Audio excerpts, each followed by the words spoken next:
Okay guys, it is stabilizer week. It's chest day. We're going to start in the sprint lane. We got about 2/3 of the sprint lane to work with. We're going to go plate.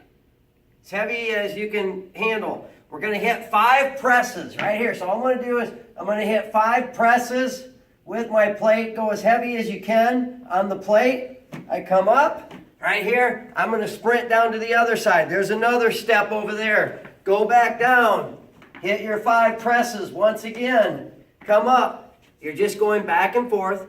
One sprint in between, presses on each end. 5 to 8 presses roughly, somewhere in there. But try to grab as heavy a plate as you can. Number 2, guys, is going to be dead treadmill. Dead treadmill. I'm going to hit incline push-ups while I'm pushing. So my hands are going to be right here on the safety bar. On the safety bar, I'm going to push. And all I'm going to do is I'm just going to hit up and down, back and forth, right here, as I go as hard as I can, pushing the treadmill, the dead treadmill, at the same time. All right, guys, we're going to go on the TRX bands. We're going to go. These are going to be pretty tough. Modified to one knee. Modified to one knee. We're going to go scorpion push-ups, alternating 2 reps at a time. So, my hands are going to be just off the floor here. Okay? Right here, all I'm going to do is I'm going to put one leg up. I'm going to hit a push-up, push-up. I'm going to alternate my leg. Other leg up, push-up, push-up, back and forth. If I need to, I'll modify by putting one knee down. Right here. So I still got to be able to stabilize my upper body there. And my core at the same time. 2 by 2 should be good. All right, guys, we're going to go. This is going to be our plyo movement. We've got cones on the floor here. All right. So I got them numbered. It's going to be 1, 2, 3, and 4. All right. So on your second round, you can always change it from 1, 2, 3, 4, you can change a little bit on your direction. But I'm just going to go as quick as I can, and these are what we call cone touches. So all I'm going to do is touch the cone. So 1, 2, 3, 4. Back to 1, 2, 3, 4. Back to 1, 2, 3, 4. Now you can see my 1, 2, 3, 4. On the next set, I can start over here and hit 1, 2, 3, 4, just to give myself some different directional on my knees and my ankles and stuff like that. So that's going to be a hard go for a minute. Try to go as hard as you can. If you need a little breather, take it. Okay, guys, there's 2 parts to this one. I'm going to be on the extra ball. You know how I like to do this, all right? I'm going to roll all the way to my neck and shoulders, okay? So I have to engage a lot of body, a lot of core, to maintain or hold up my weight. So I want to roll to neck and shoulders. I want my hips up as high as they can be so they're nice and straight and parallel to the floor. Okay? And ideally I want my feet as close together as possible. Okay? That's the biggest factor. My feet as close together as possible without knocking me on my butt. Alright? So, but I want to be a little bit shaky. I want to be able to have to work to stabilize myself. So from here, there's 2 pieces.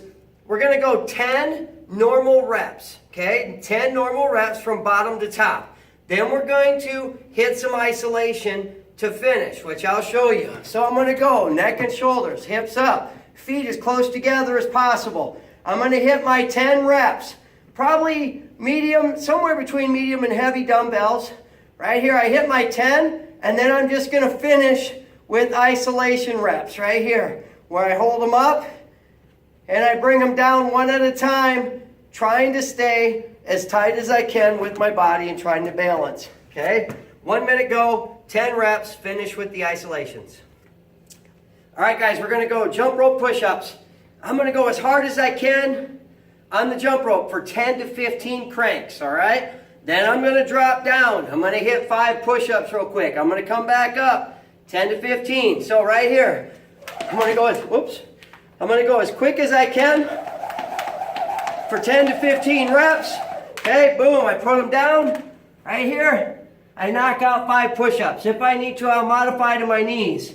Right here, I'm back up as quick as I can. 10 to 15, as quick as possible, boom.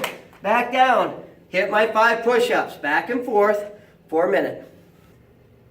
All right, guys, on this one, it's gonna be a high incline because my hips are gonna come off the floor, okay? Or off the bench. So it's high incline, elevated hips, single arm chest press, okay? So my feet are actually gonna go right here on these little crankouts here, okay? So I'm gonna be elevated off the floor. I go back, I'm gonna elevate my hips off the floor, but not much, or off the bench. I just need to get them up so I engage the core, all right? But I'm not bringing them up too high because I still want an incline. So I'm just bringing them up a little bit. And I'm just gonna go single arm presses right here. So I'm gonna hit 6 of them with one arm. I may have to rest for a quick second. It's a lot of pressure on my core and legs. I'm going to come back up. I'm going to hit 6 more right here. Okay? I'll rest a little bit if I have to. I've got a minute to do these. So I've got 6 and 6. Then I'm going to come up. I'm going to pop my hips, elevate my hips, and I'm just going to hit isolations to finish out whatever's left. If I have to and I can't take anymore, I'll drop my hips back to the floor or to the bench, and I'll finish with my hips on the bench. Because they're going to be difficult. It's tough to keep those hips up. Medium dumbbells at most. All right, guys, on the low boxes here. I'm going to go low box, split hand burpee. All right? So, I'm going to go box jump, back down. I'm going to go down to the box, drop a hand, hit a push-up, come up, box, hands down to the box, right here, hit a push-up, box, hands, drop one, back up. You're going to have to remember that. I don't want to drop one here. Too dangerous on the shoulders and everything else. I go up, I come down to the box, then I drop my hand, hit my push-up, come up, hit the burpee. That's a 1 minute go. All right, guys, we're going to go Bosu ball, pec fly, okay? So you may have to adjust your Bosu, forward or back, your choice, okay? Depending on what band you use, we're going to go probably a heavy band. So I'm going to get it symmetrical. I'm going to come up right here, and I've got to maintain balance. It's going to be a little bit tough. And I'm going to hit my pec fly. Notice I've got a slight bend in my elbow. I'm not rowing, okay? It's a pec fly. So I kind of do like I'm hugging a tree, okay? So right here, I'm going to maintain balance. There's a lot of pressure here. And I'm just going to go back and forth, maintaining balance. It puts a lot of pressure throughout literally my whole body. If it's too much, bring that Bosu ball back a little bit and take some of that pressure off. Okay, guys, we're going to go on the power band. It's going to be a reverse 3-step forward to a incline push-up times 3. So a 3-step to 3 incline push-ups. So right here, I'm not gonna go back real far. I don't have to. I just 1, 2, 3, 1, 2, 3. Boom. I come down. 1, 2, 3. Come back. 1, 2, 3. 1, 2, 3. Boom. 3, 2, 1. 1, 2, 3. 1, 2, 3. Okay. I'll tell you, it's gonna get your heart rate up. It doesn't take much. You don't have to go back for 3 or 4 steps back, 3 or 4 steps forward. Lean forward, hit your 3 inclines. You shouldn't have to worry about knees. It's an incline push-up. Shouldn't be too bad. It's more about heart rate elevation than it is anything. That should be a good finish. 10 exercises, minute goes, probably either 15 or 20 seconds in between. So have fun, get dirty.